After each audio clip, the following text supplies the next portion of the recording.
তো বন্ধুরা, চন্দনপুর গ্রামে একটি ভূতের বাড়ি ছিল গ্রামবাসীদের মধ্যে। সেখানে কেউ গেলে আর বাড়ি ফিরত না।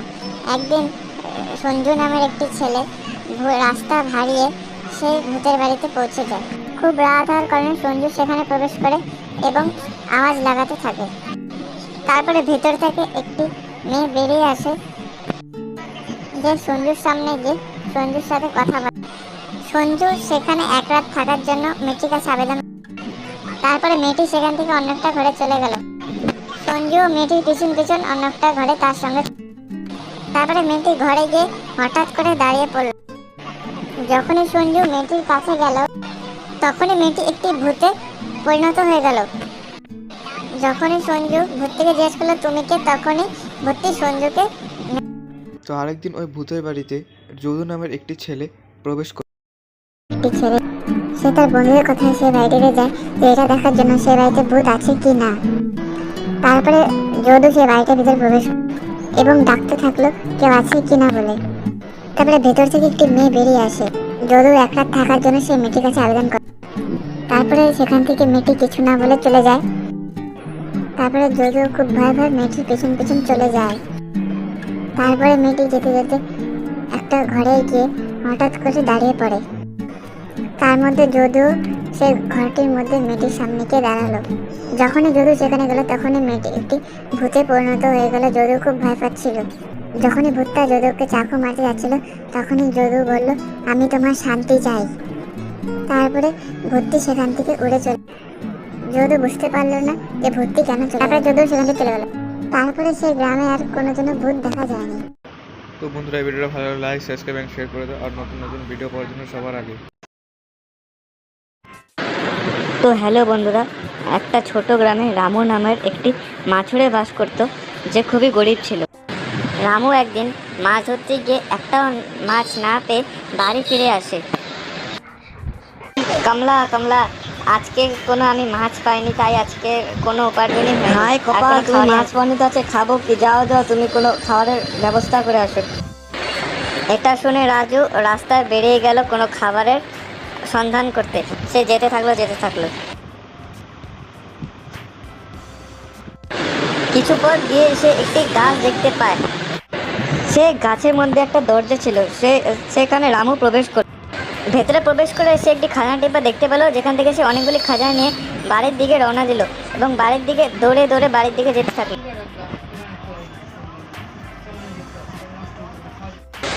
কমলা কমলা, দেখো ম্যাচে কি পেয়েছি। আজকে কি অনেক দিনের এখন খাবার জোগাড় হয়ে যাবে, আর কোনো চিন্তা করার দরকার নেই। সেখানে গিয়ে রামু যা যা করলো সবই কমলাকে বলল।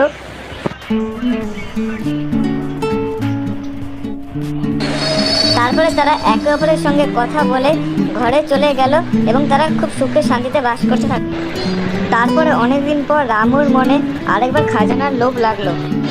সে আবার ওই পথ দিয়ে যেতে থাকলো যেখানে খাজানা পাওয়া যাবে। যেতে যেতে অন্ধকার হয়ে গিয়েছে, তাই রামু দৌড়াতে লাগলো। তারপরে রামু সেই জায়গাটায় পৌঁছে গিয়েছে যে জায়গাটা তারপরে সে ভিতরে গিয়ে যখনই খাজানা নিচ্ছিল, তখনই তার সামনে একটা ভূত উড়ে তার দিকে তাকিয়েছিল। যখনই রামু ভয় তার দিকে এমনভাবে তাকিয়েছিল, যখনই সে পালাতে যাবে তখনই ভূতটা তার সামনে এসে দাঁড়িয়ে।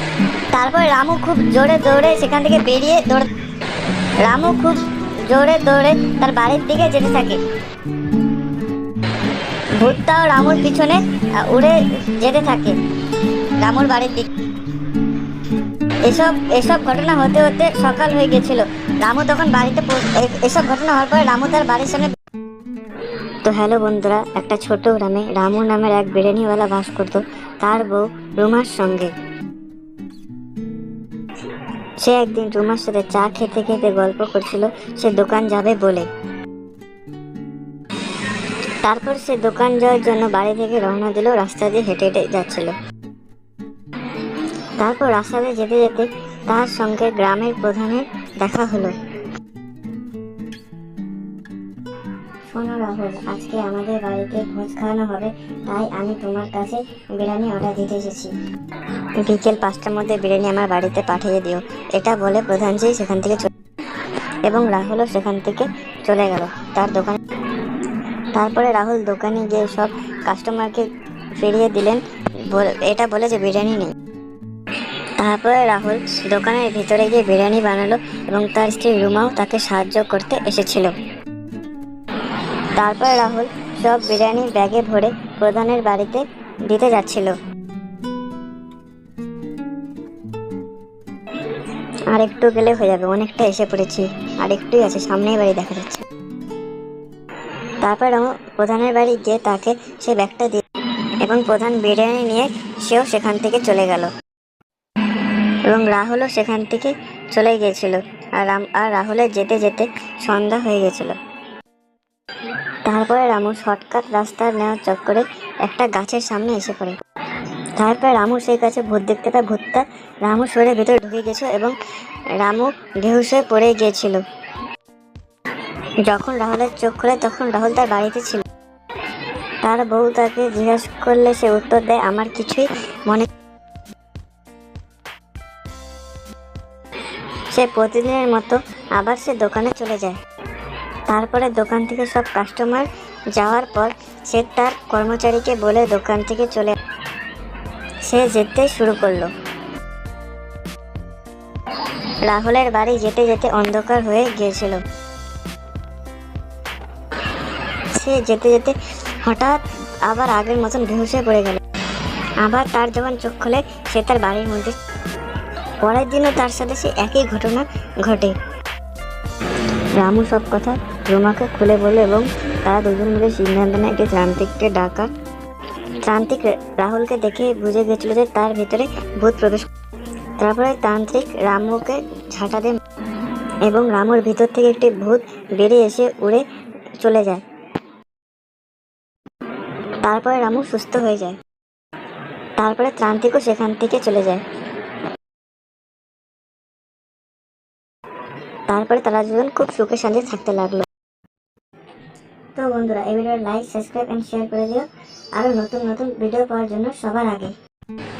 তো বন্ধুরা, এটা অনেকদিন আগের কথা। একটা গ্রামে একজন মা এবং ছেলে বাস করে। তো বন্ধুরা, রথিন একদিন বাড়ি থেকে বেরিয়ে কাজের সন্ধানে শহরে যাচ্ছিল পথ দিয়ে।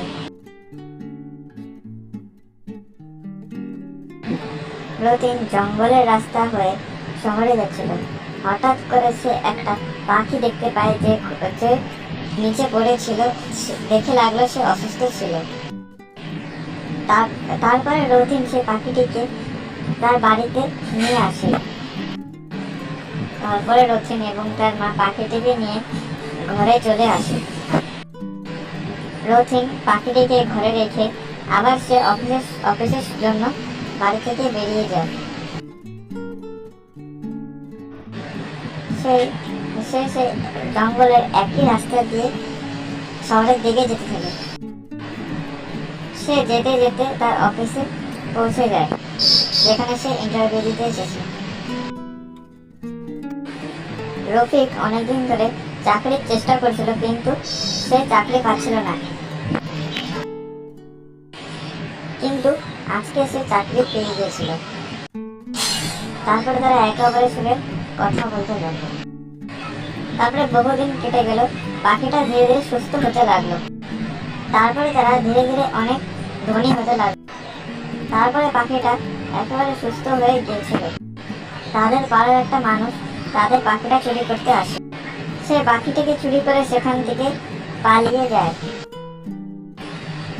তারপরে সে পাখিটি তার বাড়িতে নিয়ে আসে তার বউ মিনুর কাছে। এই পাখিটা তাদের বাড়িতে আসার পর থেকে তারা খুব গরিব হয়ে পড়ে এবং তারা দুজন মিলে সিদ্ধান্ত নেয় যে তারা পাখিটিকে তাদের বাড়িতে ফিরিয়ে দিয়ে আসবে।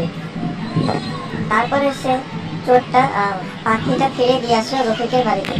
তারপরে সে আবার ফিরে গেল সেখানে। তারপরে একদিন রফিক অফিস থেকে বাড়ি ফেরার সময় একটি মেয়ে রাস্তার মধ্যে দাঁড়িয়েছিল। রফিক তাকে জিজ্ঞাসা করে, তুমি রাস্তার মধ্যে দেখা কেন? সেই প্রশ্নতে মেয়েটি জবাব দেয় যে আমি বাড়ির রাস্তা ভুলে গিয়েছি। তারপরে রফিক সে মেয়েটিকে তার বাড়িতে নিয়ে আসে। তারপরে রফিক তার মাকে বলে যে কেন মেয়েটিকে তার বাড়িতে নিয়ে আসে। তারপরে সে পাখিটি সে মেয়েটির সামনে যায়। যখনই পাখিটি মেয়েটির সামনে গেল তখনই মেয়েটি একটা ভূতে পরিণত হয়ে গেল। তারপরে সে ভূতটি পাখিটিকে মেরে ফেলে এবং পাখিটিকে নিয়ে ওখান থেকে উড়ে চলে যায়। তো বন্ধুরা, এই গল্পটা এতটুকুই। এই গল্পটা যদি ভালো লাগে তাহলে লাইক, সাবস্ক্রাইব এবং শেয়ার করে দিও। আর নতুন নতুন ভিডিও পাওয়ার জন্য সবার আগে বন্ধুরা, এরপরে কোন কোন টপিকের উপরে তোমাদের ভিডিও লাগবে সেটা আমাকে কমেন্ট করে জানা, আমি আরো নতুন নতুন ভিডিও বানাবো।